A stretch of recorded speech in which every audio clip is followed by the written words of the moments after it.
So for those of you who don't know, my name is Holly Jensen. I'm Chief Operations Officer here at Cash Practice Systems. This year, I am celebrating my 18th year of working right alongside our founder and CEO, Dr. Miles Bodzin. I started out with Dr. Bodzin as his CA back in 2002. And so, I've been right there through the thick of it, and combined, Dr. Bodzin and I have trained thousands and thousands of practices on how to cultivate patient loyalty.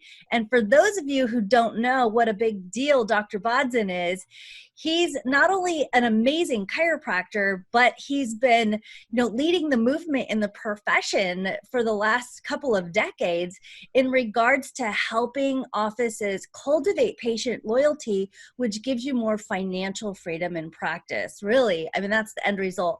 Now, Dr. Bodzin, when he sold his practice back in 2012, 2011. 2011, his average patient, he had a PVA of over 300. Now, you guys, PVA, patient visit average, over 300. That's 24 times the national average of 12.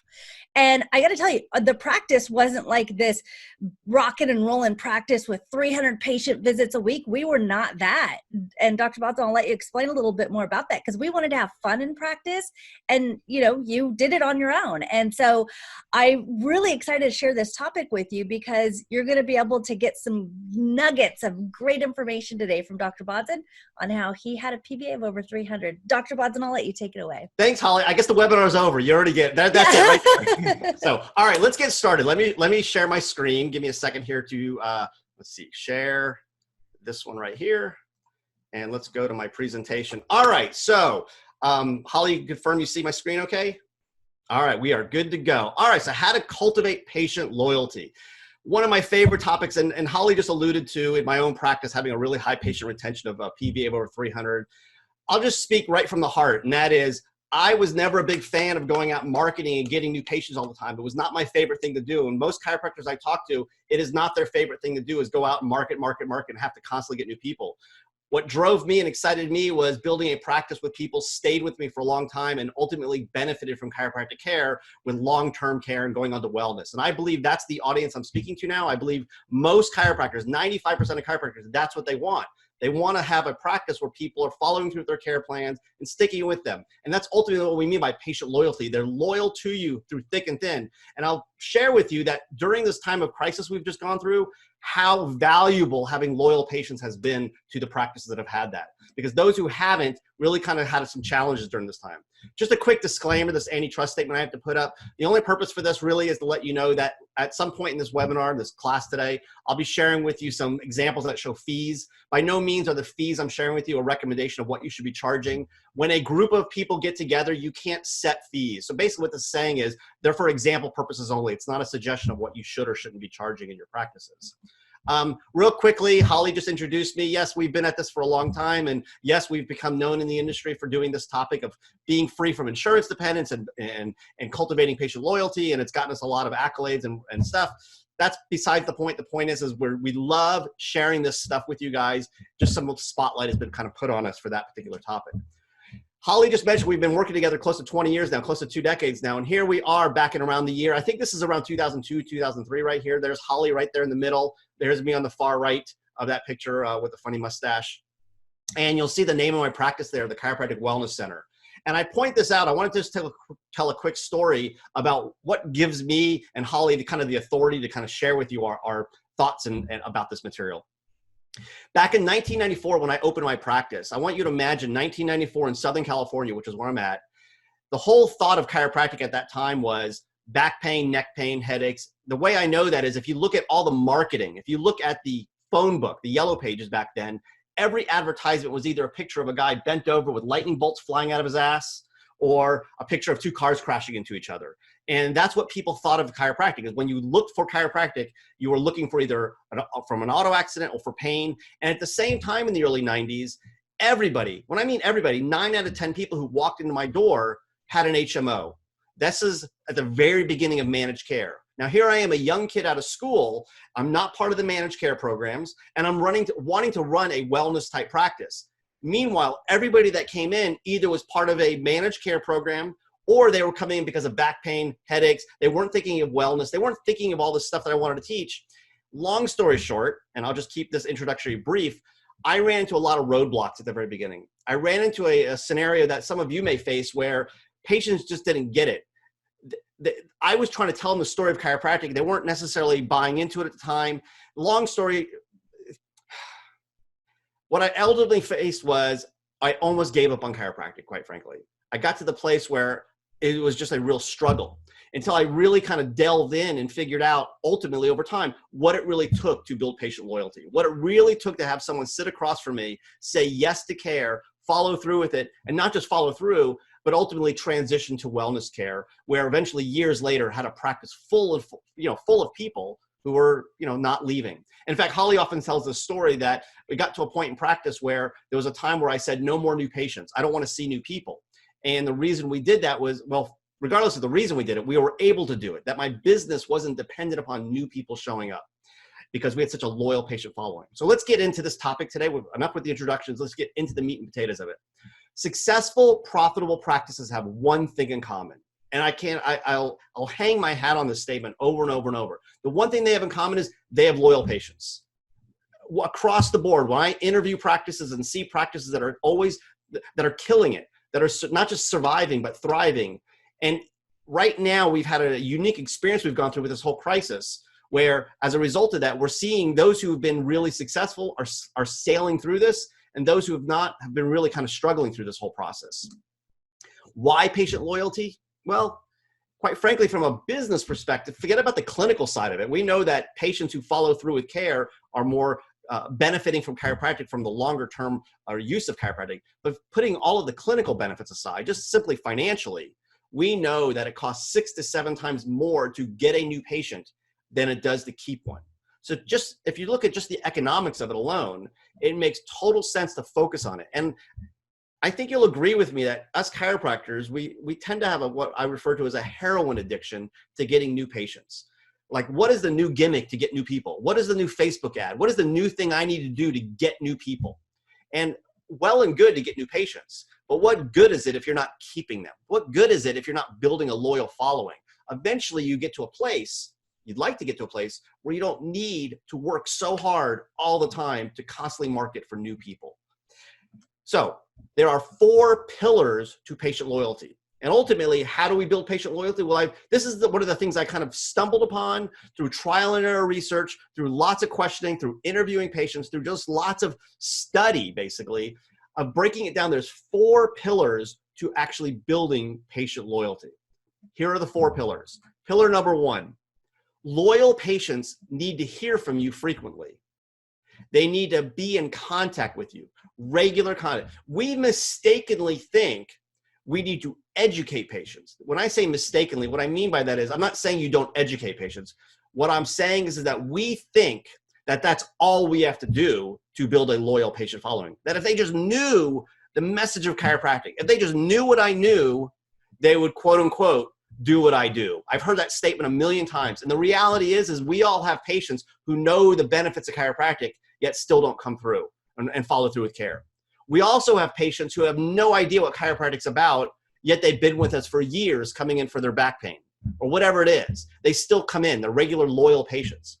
Here's the thing. It's not about educating them. It's about being in contact with them regularly. Now, I'm not throwing education out. Education is important. You'll see, I'll talk about this. But the point I'm getting across here is that loyal patients do need to hear from you frequently. And I got to emphasize, during this time period when people were afraid to come in to see you and all of this crisis going, it was even more important that you stayed in regular contact with your patients. So if you haven't been doing that, I'm going to tell you, as soon as you get off this webinar, you start doing that. Send out emails, send out text messages, whatever you got to do to stay in regular contact with your patients. It's extraordinarily important. Pillar number 2, loyal patients need feedback on how they're progressing with care. When you're providing care to a patient, if you're not regularly reporting back to your patients in an understandable way that they're making progress towards a goal, you will lose them. There's no doubt. Ask yourself this question right now. Have you ever had a patient come to you who used to go to another chiropractor and they're now coming to you. They chose to leave the previous chiropractor, not because they moved, but just simply they wanted to change. And if you've had those patients, you've asked them the question of, why are you coming to me now? Why are you not going back to the prior doctor? You've probably heard them say things like, well, I just don't know how I was doing over there. Or I just feel like they just wanted me to keep coming back.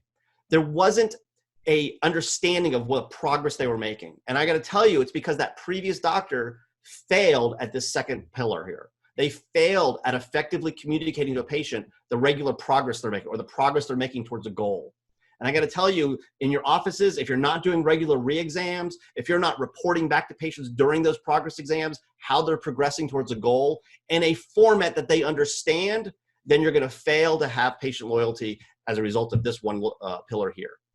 Each of these pillars I'm going to demonstrate to you have a different effect on your patient loyalty. They're not all created equal. Some of them have a greater effect where others have a lesser effect. The third one, loyal patients require convenience, ease, and a frictionless payment experience. What we mean by this is it basically has to be easy for them to come to you, scheduling-wise, location-wise, payment-wise. It has to just be an easy experience, that if you have roadblocks that make it difficult for them to consume your services, that really gets in the way of their loyalty to you.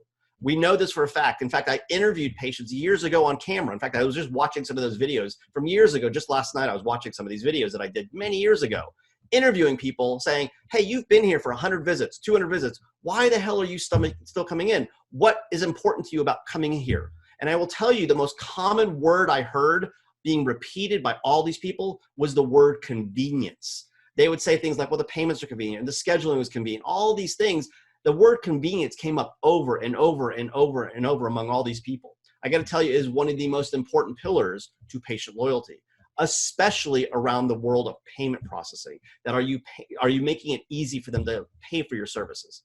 And the fourth pillar is loyal patients need a game plan. What does that mean? They need to know what the plan is to utilize your services. What is the treatment plan? What is the payment expectation? What is the scheduling expectation? Like, do not leave them in the dark. Don't leave it up to a crystal ball for them to predict themselves. Are you telling them what the game plan is? Because when you fail to do so, it sabotages their ability to be loyal to you. I'm telling you without a doubt, these four things play heavily into whether a patient's loyal to you. You'll notice in here, I didn't use the word patient education once. Again, I'm very big into education. In fact, I'm doing that with you guys right now. We're doing an educational experience. But by no means is education alone going to change the behavior of your patient to be loyal to you. It's part of the process. It falls under the patients need to hear from you frequently. And the reason I'm hammering that point so much is because we chiropractors have been brainwashed to believe that we must educate our patients, and that's the most important thing we do. And then there's some of you watching this right now who are looking at me like I'm probably insane. What I'm getting at is that patient education is important. It's just not the most important thing. It's just not it. Okay, it's part of the process. I'm going to be focusing on this webinar on points on pillars number 3 and 4 today. And the reason I'm going to focus on those is because, quite frankly, as I said earlier, not all 4 of these has an equal level of patient loyalty potential where the effect of loyalty isn't equally distributed among those. Number 3 and 4 actually have the greatest impact on your patient loyalty. So in the time we have together today in this webinar, if you do these last 2 things, number 3 and 4, you will have the greatest impact on your patient's loyalty to you. So that's why I'm going to focus on these 2. All 4 important. I want to share with you an easy way to remember all 4 of them. You must have contact. You must have feedback. You must have convenience. And you must have game plan. You must have game, as we like to say. Contact, feedback, convenience, and a game plan. Those 4 things are the 4 pillars of patient loyalty. I want to pause here for a second because, Holly, I know we have some polls we want to post, and I want to get a sense from from the people on, not the members, but the people that are on right now, where we're at. And one of the polls we have in here is, what is your current patient visit average? Holly, post that poll right now. I want to get a sense from those of you on right now, what kind of PVA you're having in your practice. Are you between 1 and 25, 26 and 50, 51, etc.? You see the poll come up in front of you right now. Go ahead and answer the question on it so we get a sense of that. We'll come back and review that in a moment when I get to And it another is section. anonymous. All of these polls are anonymous, so don't be shy about answering Yeah. truthfully. Yeah, please do so. Yeah, we don't know who's answering what. The same thing is going to be for the next poll. We have another poll we're going to ask, which has to do with what percentage of your, I believe, Holly, did we do a poll on there of what percentage of your practice you're doing care plans with and those types of things? Did you? As you know, when this one's over, I can look. Okay, all right, Yeah, thank you. I'll I get can't to it. remember. I'll get All to right, it. so the 4 pillars being contact, feedback, convenience, and game plan. And like I said, we're going to focus on these last 2 here, which is convenience and game plan. All right, I want to introduce a new topic for you, a new concept for you called patient loyalty potential. PLP for short. Patient loyalty potential is the potential a patient will be loyal to you. Doesn't mean they will be loyal, it's the potential they will be, because you have to implement these things in order to actually have the loyalty occur in your practice. So that's what we refer to as a potential. PLP varies from pillar to pillar. It varies depending. And I want to share with you the different levels of patient loyalty potential you have with each of the different pillars we just went through. So I mentioned the first one, the contact pillar. The contact pillar. The contact pillar says you have pretty good loyalty. So that means, what does that mean? It means, okay, you're going to get some loyalty at it. This could be a person who isn't necessarily even seeing you. They're just getting emails from you, or they're getting text messages from you or something. But the potential they're being loyal is, sure, it's there, but it's not the greatest potential loyalty. But it's pretty good. We say pretty good. The next one on here is, let's go to the next one, is feedback pillar.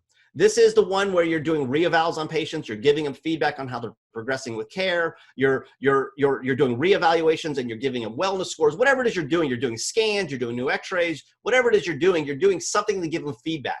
And it also is a pretty good predictor of patient loyalty, that if you doctor and clinically in practice have been regular about, if you've been regular about doing the giving feedback to people, you're going to have pretty good, going back to that, pretty good patient loyalty potential there. The next one is the convenience pillar. The convenience pillar is dealing with how convenient your payments and your schedule, et cetera. That one actually has a stronger level of patient loyalty potential. And then the next one being the game plan. This is, do you have a plan for your patients? Do they know what the plan is? Did you enroll them in a plan? This one actually, of all the 4, has the greatest level of patient loyalty. That we've seen that the offices that are doing care plans and doing, a plan of care with patients execute the highest loyalty. If that's all they're doing among the 4, that one has the biggest effect on it. And what's interesting is when you compare them, each one of these each has its own PLP. Each one is greater, that you see from left to right there. Contact is good or pretty good. Feedback is pretty good. Convenience is good. Game plan is darn good. Whatever words you want to use, but what we're trying to get across here is each one of the pillars going from left to right has a stronger impact on your potential loyalty of a patient. Now, when you start combining these, when you start using them together, they synergistically amplify the effect you're going to have with a patient. And again, like I said, we're going to focus on these last 2, a convenience and a game plan. And when you combine them 2, you end up having really good patient loyalty potential. You end up having a high level of loyalty with the patient. Holly, the results keep popping up on my screen. Am I supposed to see that right now? No, you don't need to see that. Okay. But whenever you're ready for those results, we have them. Okay, great, because it just keeps popping up there. Okay. All right, so let's go, and again, this slide just illustrates that if you focus on all 4 pillars and you actually implement them all effectively, it leads to the maximum loyalty in your practice. And I did that in my own practice. This is why my PVA was over 300 visits in my practice. I had extraordinarily high patient retention, patient loyalty, because I was doing all 4 of these things in my practice. That's ultimately what we saw in the practice. And how do you measure patient loyalty? So we just got done sharing with you, it's the potential you have loyal patients. But ultimately, the measurement of patient loyalty is your patient retention or PVA is a measure of your patient loyalty. And that's why we asked that question. Holly, can you give me now the results of what people are saying is the PVA? If you put that up on my screen, are you able to do that? No, but I can tell you what it is. Okay. So, yeah. So, what is your current PVA? That was the question that we asked. And we had 23% of the audience said that their PVA was between 1 and 25. Okay, so a quarter of you are basically within the national average, less than 25, okay? 62% of the poll, they have a PVA of 26 to 50. Okay, great. Okay. And then 8% have a PVA of 51 to 75. Okay. And 8% has a PVA, well, of 150. Okay, great. All right, so we have a small, okay, so the largest percentage are between 26 and 50. That's not so bad. That's pretty decent. Okay, and a quarter of you are less than 25, so a lower PVA. And I'm going to go through some information right now that might just pay attention to this next section here, because see whether you fall within this category or not. This is a picture from my own, and I'm gonna get to it in just a moment, and this next slide here. This is a picture from my own practice here. And what you see here is a hallway. This is the wall of a hallway. And you see all these photographs on the wall, all these Polaroid pictures we took back in the day. I jokingly say this was the original Facebook wall, although we don't censor anything on our, on our wall here. This was the original Facebook wall of people taking, we would take a picture of someone when they got their 50th adjustment. And they were smiling, and we would celebrate, and you see a lot of them are holding up this little certificate congratulating on getting to 50 visits. And we'd like to celebrate the fact that they got to their 50th adjustment, and we took a picture and gave them some balloons and some movie passes, and we put their picture up on the wall. And then as they got through care over the course of years, we would move their picture down the hallway from 100 visits to 200 to 300, all the way up to 800 visits we had it in the practice. And we had hundreds and hundreds of these photos in the office. And this is to illustrate that we had literally, hundreds of people who had been with us for many, many years getting care on an ongoing basis to show this is real. It does work.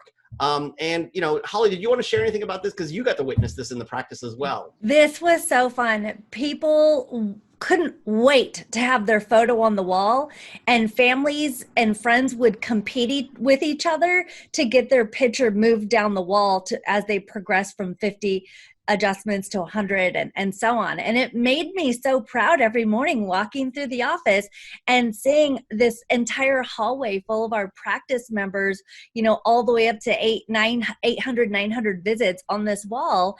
And it was just an amazing experience to see how the patients responded to this, or even new patients responded. They're looking for people that they know. And it was a really fun thing to do, and people loved it. It was a lot of fun. And I'll say, it's an example of one of the things I teach, which is you want to reward the behavior you want versus punishing the behavior you don't want.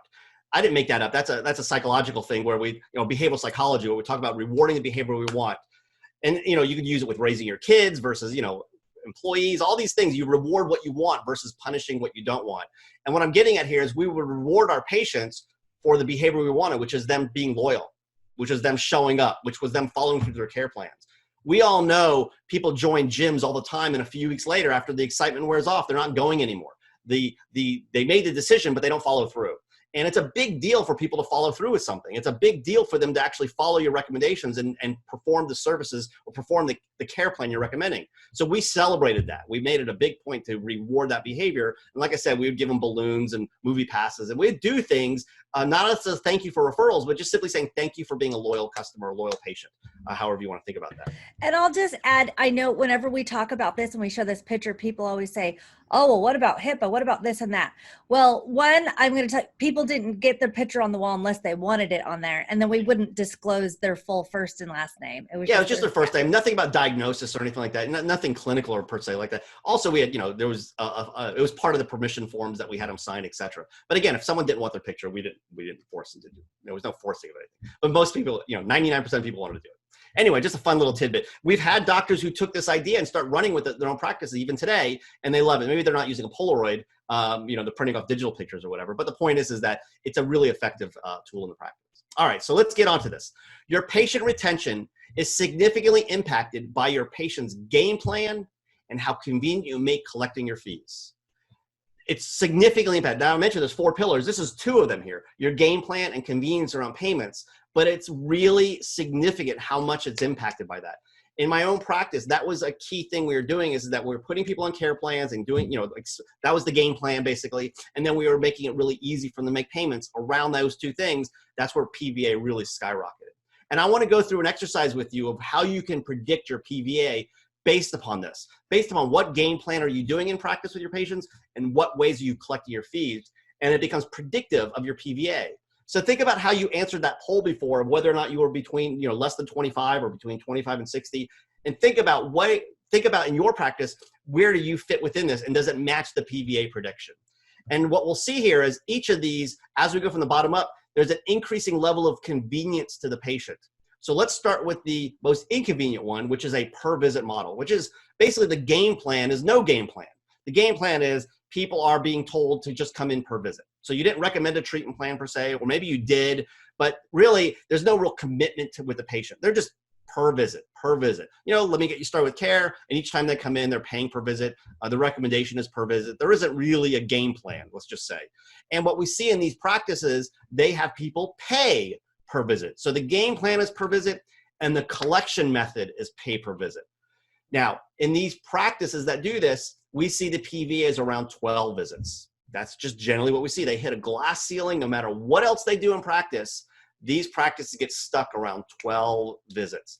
Now, generally, these are practices where maybe they're mostly PI and there are other things, but the people who are paying out of pocket, they don't, they're doing just per visit. Or maybe they're just an insurance-based practice and they just do visit by visit by visit. But the point I'm getting at is that there's really just no game plan other than we see you visit by visit.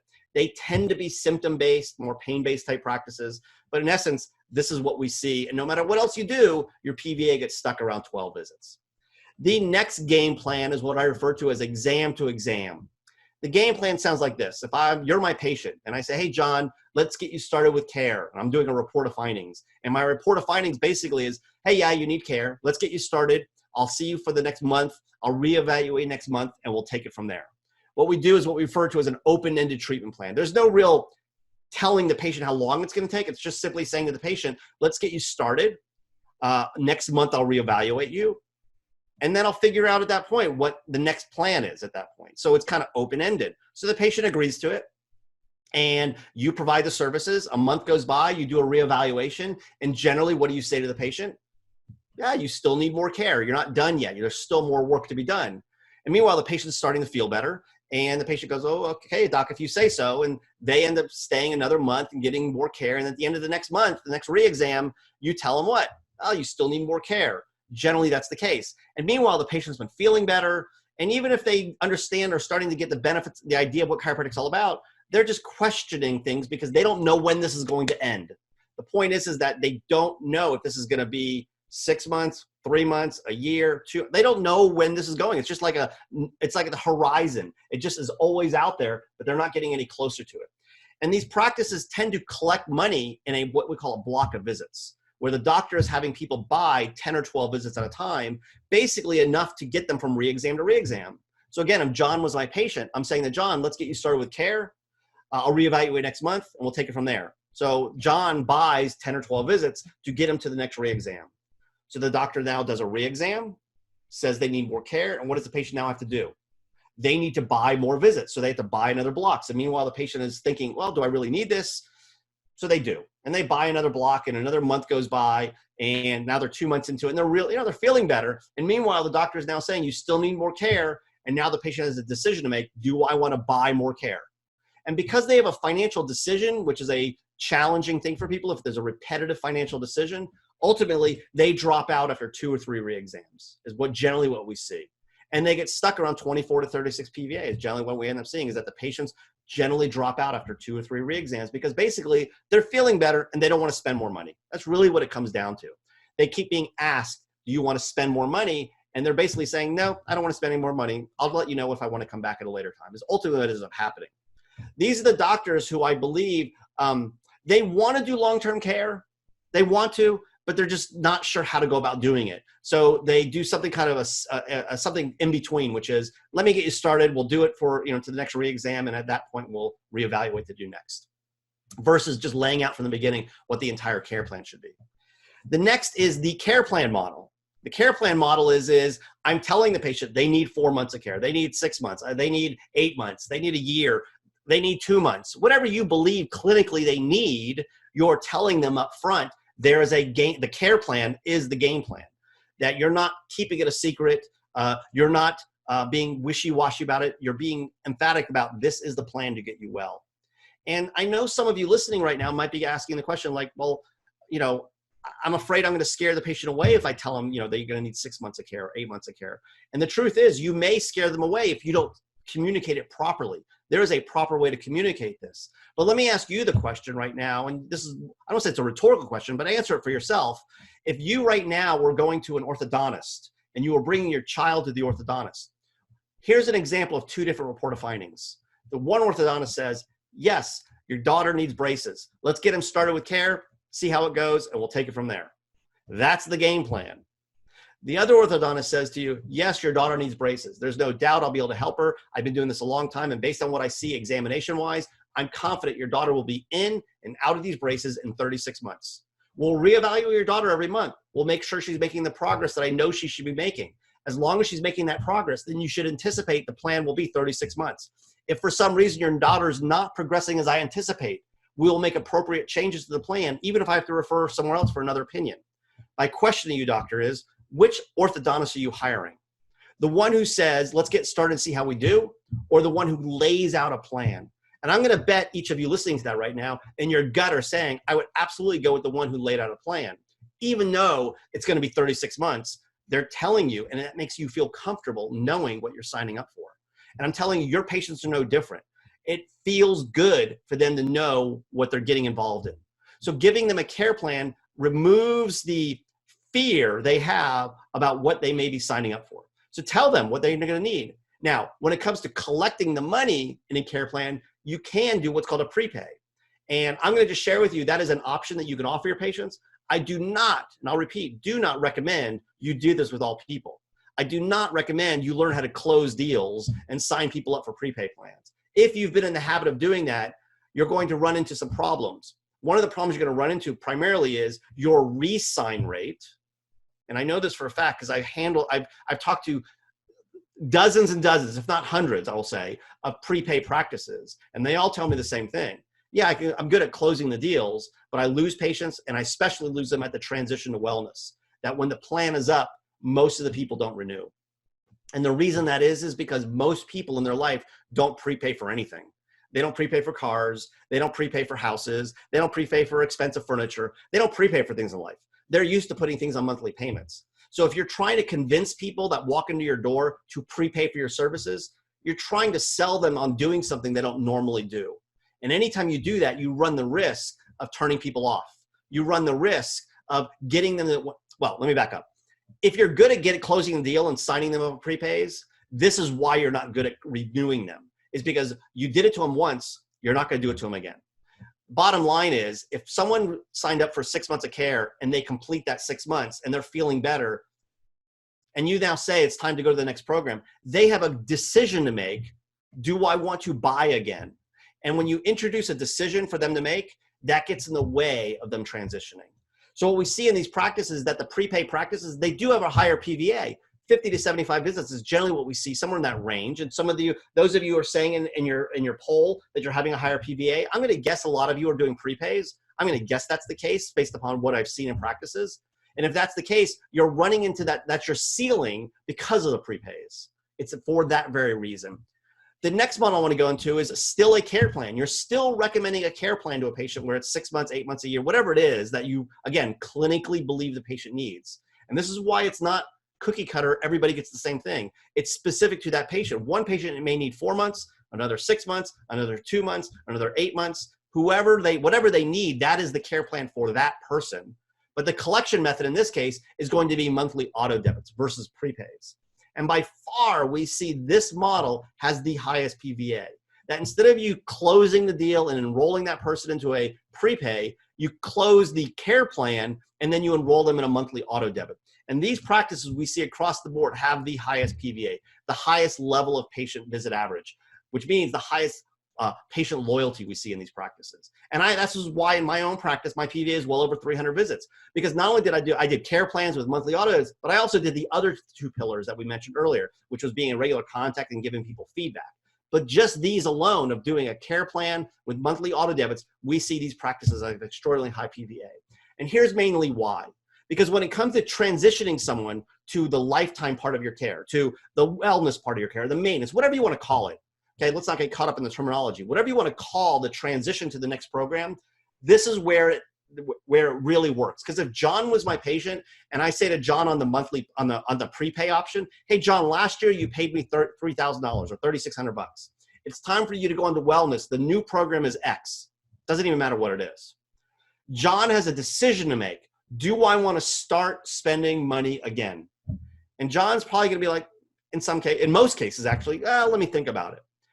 5% of people will say yes, because there's about 5% of the population who normally prepay for things. But the vast majority of your patients are going to be like, well, let me think about it. And you lose them as a result.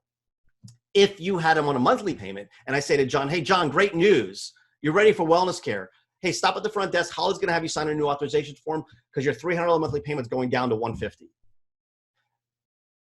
Ask yourself how you felt me saying that to you just now. As if you were the patient and I was saying to you, hey, John, great news. You're ready for wellness care. Your $300 monthly payment, stop at the front desk that you've been making all along is going down to $150. That's not a new decision for you. That's actually good news for you to hear financially.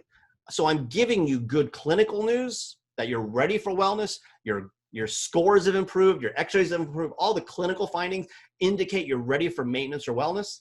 But I'm also delivering financial good news, or good news financially, that your payment you've been making along is going down. And what I've just done is I've made it really easy for you to stop at the front desk, sign the new form that says, yes, lower my payment, and continue with your care. That transition process, I often refer to it as the platinum rule.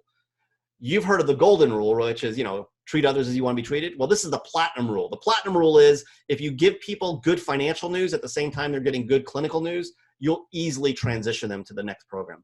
And this is a game changer for your office. It's an absolute game changer.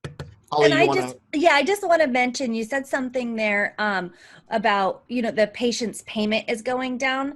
I just want to make sure that our audience knows the payment is going down because we're going to be reducing the frequency that we're seeing the patient. It has nothing to do with the amount of discounts or correct. Thank you for pointing that out. Yeah. When you're transitioning to someone to wellness or maintenance care, we assume at this point the care they're receiving is less frequent, not less care, but less frequent. So maybe they had been paying for more frequent care at the initial program. Of course, when they're going to wellness, maybe they're going down to once a month or twice a month or once a week, whatever the wellness or maintenance program is in your practice. Or maybe they're getting 2 adjustments and a massage once a month, whatever it is in your practice. That new program typically is going to be less money per month than the initial program. So that's a fantastic way, I'm telling you, it's a fantastic way of making that transition. And we've literally helped thousands and thousands of practices introduce that concept into their practice, and it's allowed them to grow their patient loyalty exponentially in their practices. So let's continue on with this topic about this patient retention. Make note of this. Take a picture of the screen, whatever it is you want to do. The frequency of your conscious purchasing decision. What does that mean? The frequency of your conscious purchasing decision. So patients, the more frequent they think about it, the actual thinking of the money. So the frequency of the conscious purchasing decision influences patient retention. The more frequent a patient thinks about paying for care, the lower the patient retention. The more often you're having patients think about it. This is why the pay per visit model has one of the lowest PVAs, is because every visit, they're thinking about money. Every visit, it's the highest frequency. One of the things we teach with our doctors is you want to stop reminding people of money. So we automate everything. We automate even one-time payments. So even the patients who are paying one visit at a time, because you're going to have those people, we have them sign what's called an easy payment authorization form that basically says, hey, every time I need to be charged, automatically charge that payment. Don't have me stop at the desk and hand my credit card over, my payment over. Let's just have you sign an authorization form so my staff can just automatically charge that one-time payment each time they come in. So it doesn't have to be a monthly recurring payment as an example. It could even be a one-time payment, but you still want to automate it, because more often that people think about money, the lower the retention. Can I chime in for a moment on that topic? Because from a CA perspective too, when I don't have to chase down money, I can focus on being a better CA and a partner in the patient's health along with the doctor. Yeah. It makes it much more enjoyable to work in practice, but it also creates this experience for the patient that makes them feel good, because we get to focus on the patient care. We get to focus on patient education, where if the patient does have money due, I could just say, hey, Mary, I'm going to charge your card on file for $50. You'll be emailed the receipt. I mean, that's it. Right. It's so not a request. easy. And it Yeah. becomes just part of the process. You know, it's interesting you brought up about the experience just now, because as I was sharing earlier, I was watching these videos from years ago last night on some of our interviews I did with patients.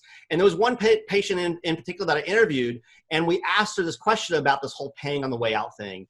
And you know, if you remember, you know I exactly what I'm remember talking it. about. Yeah. And the woman says, you know, the good I feel from the adjustment, you know, not that paying is a problem on the way out, but it kind of gets you lose the good feeling. It's sort of like when you leave a restaurant and they give you candy as part of your bill, right? Why do they give you candy as part of your bill? Because the bill paying part is usually the painful part of the experience. So they give you some candy to sweeten the deal, to make you feel good on the way out, because the last thing they don't want you thinking about when you leave is the bill. They want you actually putting that candy in your mouth as you're leaving the restaurant. So the point being is that you want to do things in your practice that make the experience great, and you don't want to do things that interference with the experience. So someone stopping at the desk to make a payment definitely influences their decision not to return. Let's just say it that way. So what I'm sharing with you right now is a chart of annual revenue. And what does recurring payment stability look like? What does it look like in a practice when you have people on recurring payments, when you have people on care plans? And I want to show you what happens over time. And this is going back from 2012 to 2019 we're looking at here. So here's a practice that in 2013, this was their cash collections, what they collected in office across the counter, not insurance money. This is just the money they collected in the practice, you know, across, like I said, either across the counter or recurring payments. This is the money they're collecting in that regard. So in 2013, they did about $260,000 of annual collection. 2014, they over doubled the collections of their practice, implementing this stuff into their practice. And you'll see they started using this back in 2012. So 2013, they were fully utilizing it. 2014, they really started humming. 2015, they grew. 2016, they grew. 2017, they grew. 2018, they grew. 2019, they grew. My point is this. This practice grew year after year. Their annual collections grew year after year as a result of patient loyalty. I will say this, I will stick by this next statement clear and clear, and that is the only practices that do this, the only practices that grow month after month, quarter after quarter, year after year, like you see here, the absolute only ones that do this are doctors, the ones that add new patients to their practice and don't lose them on the back end. That's it. That's the ones that grow like this. Other practices always grow and plateau at some point. They get to some peak point and they just stay there. That's because they're gaining people, but they're losing people. So the ones they're gaining are just replacing the losses. So at some point they plateau. The only practices that I know that continuously grow year after year, and this is a good period of time here. We're talking, 6-7 years right here, and it continues on. And I can show you practice after practice that does this. The only ones that do this, doctors, are the ones that have extraordinarily high patient loyalty. Those are the ones. Now, we had an experience just now we went through with this whole crisis going on, and it's still going on right now. And we looked at our data to see statistically what was going on with doctors processing payments in their practices during this whole COVID shutdown thing. What went on, and you'll see this was back on the beginning of April. Towards the beginning of April, we looked at our stats. And what we saw was, and this is about a month into the whole shutdown, 3-4 weeks into it, what we saw was one-time payments. So the pay per visit model overnight were down by 50%, just like that. So if your practice was one that was always doing pay per visit, or even the block of visits, but the pay per visit especially, we saw overnight your revenues dropped in half. That's hard. That's hard for a business to sustain if you have staff and all these things in your practice. And we saw this across the board among, all of our data that we have. And we have thousands of people doing it. And we're normally processing millions of dollars per month. Millions and millions go through the system. Recurring payments. So we looked at the amount of recurring payments going through the system. And what we saw was in the same period of time, it was down less than 3%. Overall, we ended up seeing it peak out around 5% drop after a few more weeks of going into this whole thing. But generally at this point, we saw a 50% drop for one-time payments and about a 3% drop for recurring payments. So that means if you had people on care plans and people on recurring payments, you did not see a major hit to your practice clinic financially. Now, assuming you're still seeing these people. Now, the point I'm getting across here is that the stability of your practice, the loyalty to your practice was much higher when you had the recurring payments in the practice. And we saw this, that the practices that were doing this or heavily doing this kind of sail through this whole process versus those who are on one-time payments. And what I'm getting at here is that care plans are the actual foundation of building a high patient loyalty. That when you put patients on care plans, and especially when you couple that with monthly recurring payments, it is absolutely the foundation of building patient loyalty into the practice. I want to illustrate with you guys right now, how do you build a care plan? Now, when it comes to actually building them, ultimately you're going to list all the services you provide: adjustments, therapies, re-exams, orthotics, nutritional products, whatever it is that's in your treatment plan, and it's going to come to some total fee. It's going to come to some total fee. In this example, I'm keeping it really simple. It came to $2,100. That's what you see here. That if you were packaging all your services, let's say it's $70 on average per visit in this case, and you did 30 of those services, it came to $2,100. It doesn't matter what services we're talking about here. It's just a bulk of services came to $2,100. And what we're saying here is that you provide some kind of discount for doing it, and then we provide, and when it comes to the discounts, let me just say, we do a whole webinar on the compliance side and the legal side of providing discounts on your care plans and how you package this. That's beyond the scope of today's webinar, but we definitely teach our doctors how to do that. And there's a legal way of doing it, and there's non-legal ways of doing it. And I will tell you what most doctors are doing out there we see are not compliant discounts. So it's very important that you learn how to do this properly. But in essence, what I want to get across here is when you see on the far right here, there are certain discounts we apply compliantly, and it reduces the cost of the care plan. Ultimately, what I want to get across here is you have some retail value of your plan, and there's going to be some discounted discounts provided to the patient, so they're basically financially incentivized to be on the care plan versus paying per visit. And that's what this represents here: per visit versus a care plan. And again, like I said, we teach this stuff in greater detail. It's beyond the scope of this webinar today, but typically what we'll share with you in this topic is the compliant ways you provide discounts, and then the details on how you apply that to building your care plan. But ultimately, you get to some cost of the entire program. And then that entire cost is broken into 3 different payment options: either a monthly auto debit, that's the first choice. The second option is a down payment smaller by monthly payments. And the third option is a prepayment. And you might be asking, why am I even offering a prepayment when I just got done saying, they don't work so well? Well, I also said that about 5% of people do prepay for things in life. That the majority of people don't, but there's a small percentage of people who do. Those people who want to do it, they will tell you. When you offer them these 3 options, they themselves will say, I'll just prepay. And that's because that's how they operate their life. They prepay for furniture, they prepay for cars. That's how they operate their life. And that represents about 5% of your patient population. But about 95% of your patient population are going to choose one of those first 2 options. And quite frankly, what you'll find is when you do this properly, the good portion of those people will choose that second option, which means they're prepaying a portion of the care and then going on monthly payments for the rest, which quite frankly is the best of both worlds. You're getting some money up front from them to be committed to the program. You're also reducing the risk that you're providing a bunch of care up front and that they're going to leave you owing money, which is not going to happen because they're prepaying for a portion of the beginning. But that you're also starting the monthly payment process so that when you get to the end of the program, you can now easily transition them to the wellness program by that same strategy I shared earlier of taking them from a higher fee to a lower fee when that transition occurs. So it's really kind of the best business model of all of them is that second option there where they make a down payment followed by monthly payments. But you offer all 3 of those options. And when you do it in a document. There's an actual care plan. And this is an example of one you're seeing here. This is just simply an example where it shows adjustments, progress exams, progress films, a healthcare class, all the things you're doing. And this is to illustrate the fees and the way it's charged. I don't necessarily demonstrate this to the patient, showing it this way with all the math on it. But for the webinar and the class here today, I want you to see how the math is, it's calculated out. And this program went from $47.13 down to $37.75. And that $37.75 is then split into different payment options. So again, here's all the different services in this plan. And again, beyond, with this webinar right now, we're going over the whole concept of this. But when it comes to the details of doing this, we teach you that. And we'll share with you an opportunity at the end here for you to get a free sample of this. So you can download this, take a look at it yourself, and have, you can kind of review it yourself from the standpoint of how it looks. But again, we get to this payment, the total, and it's split into either a monthly payment, which you see is that first option, or a down payment with smaller monthly payments, or a one-time payment. But those are the 3 options we present to the patient, and ultimately that allows them to then choose, hey, I'd like to do that second option. I'll pay $1,203 now and then $221 a month. And that becomes the payment option for that person.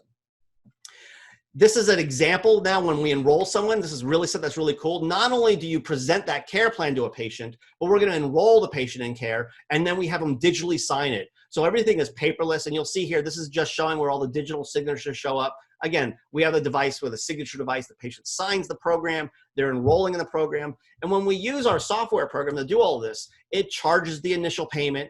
It schedules the recurring payment. It produces the agreement for the patient to digitally sign. It assigns an email campaign so that you stay in regular contact with the patient. So really what we're showing you here are 3 of the 4 pillars. We're showing you the pillar of putting the patient on a care plan, which is the game plan. We're showing that we're signing for an authorization for a recurring auto debit, which is going to do the convenient payments, the convenience pillar. And then we're also assigning them an email campaign, which we haven't really talked about today, which is the regular contact to a person.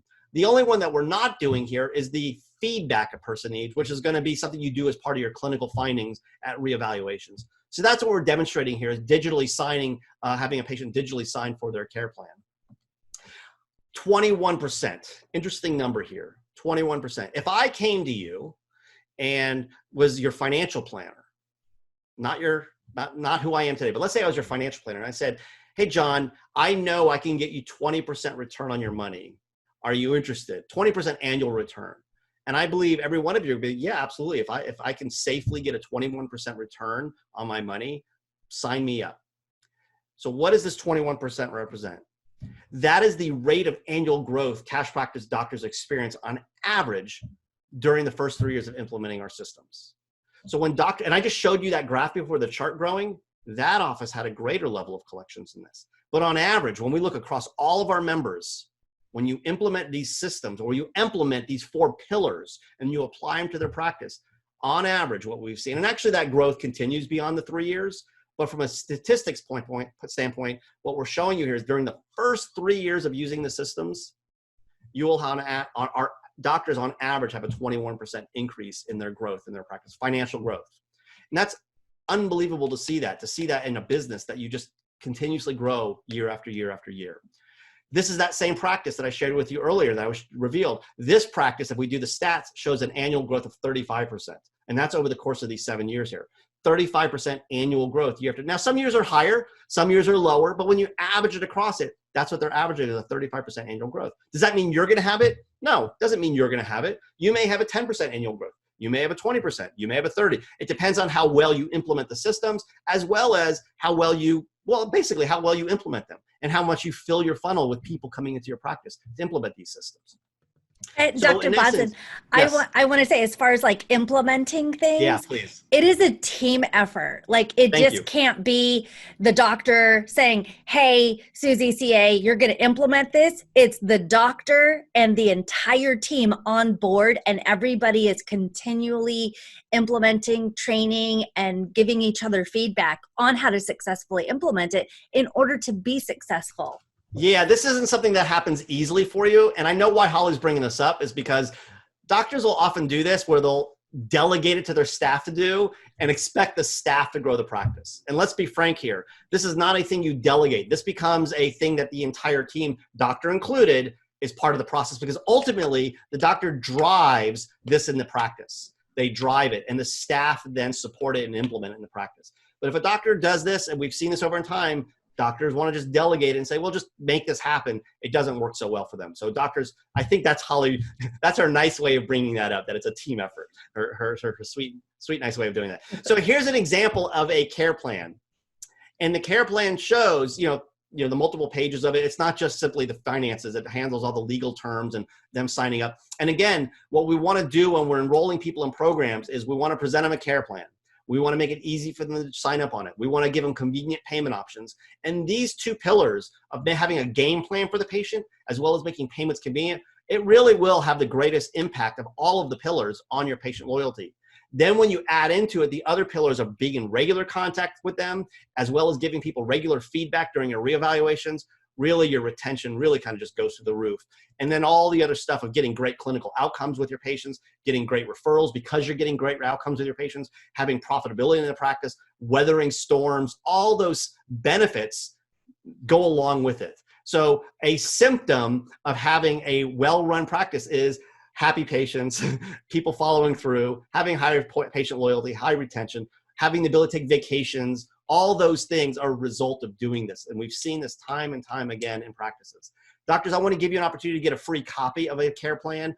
Just go to cashpractice.com/cultivate. If you go to that URL at some point, Holly maybe will put a link to that in the actual chat for you can just click on it. You can download a sample of the care plan, and that way you can take a look at it for yourself.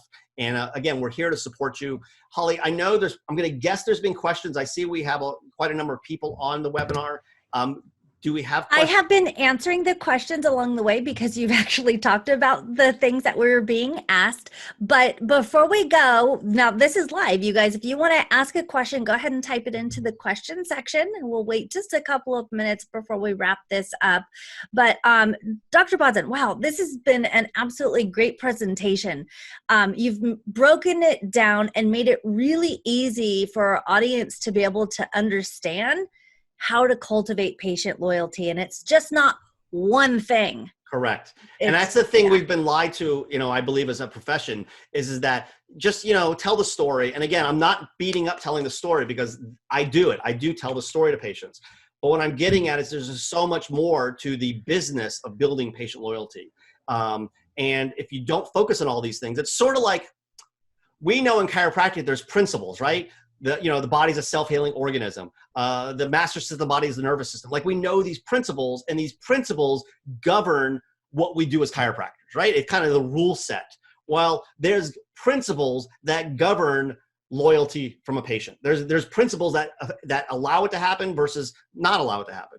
And if you're not aware of them, that was my attempt here, is to make you aware that these 4 key principles. There's probably some other things you could also do, you could talk about from the standpoint of customer service and all these other things that build on the relationship with the patient. But these 4 pillars are these are key concepts in your practice that if you apply and you put focused energy on all 4 of them, meaning I'll use an analogy like a 4-legged stool or a 4-legged table. To have a stable table, you need all 4 legs on the table, and they all need to be, they're strong. And if any one of them is not there, it topples over. It's an analogy that's been used a million times. The same thing here with your 4 pillars of patient loyalty.